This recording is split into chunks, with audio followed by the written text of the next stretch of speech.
The question that I've been asked by many veterans is, what's the difference between the former VA appeals system, now called the legacy system, and the newer act referred to as the AMA? There are actually very few differences. In each case, the veteran's claim starts with an application to the regional office for benefits. They can be any particular benefit that the veteran believes is service-connected. The regional office's job then is to review the application and to make an initial determination whether or not the veteran is entitled to service-connected benefits and resulting service-connected compensation for that claim.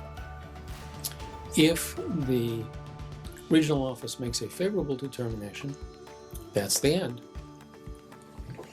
If, however, the regional office makes a determination that either the veteran is not entitled to service connection for the condition or rates it at an unreasonably low number, then the veteran can appeal.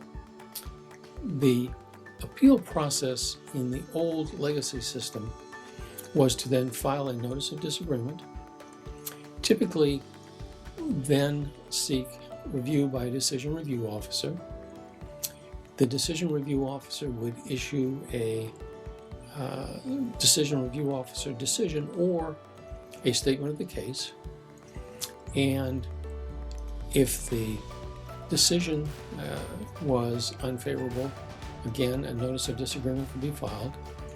If a statement of the case was issued, then the veteran had 60 days in which to file an appeal in the form of a document called a Form 9, which appealed the case to the Board of Veterans' Appeals.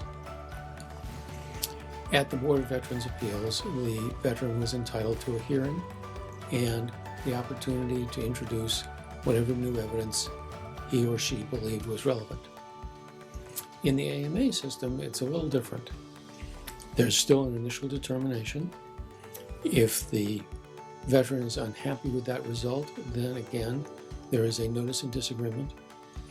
But now there is an option, instead of what used to be called the decision review officer process, there's an option for what's called higher level review, which simply means that another, often more experienced rating person within the VA's local office will review the case and determine whether the initial rating was correct. Unfortunately, there's no opportunity for new evidence, and because there's no opportunity for new evidence, the result is usually the same. However, after a higher level review or directly from the rating decision, skipping higher level review, the veteran can still file a notice of disagreement asking for review by the Board of Veterans' Appeals. The difference between the old legacy system and the current AMA system at the Board of Veterans' Appeals is that under the new system, a veteran has to specify whether he or she wants a review just on the documents that were originally filed with the regional office, or wants to offer new evidence. In most cases, offering new evidence is the key to winning the case, so it's virtually always an important decision to offer new evidence to solve whatever problem the regional office raised in denying the claim. There's one other alternative set of choices that a veteran has to make under the new system, and that is whether to have a hearing or whether to simply submit new evidence.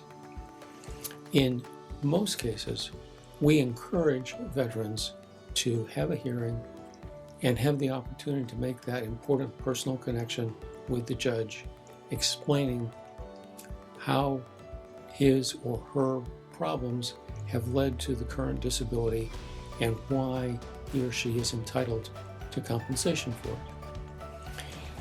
And those are the basic differences between the two systems.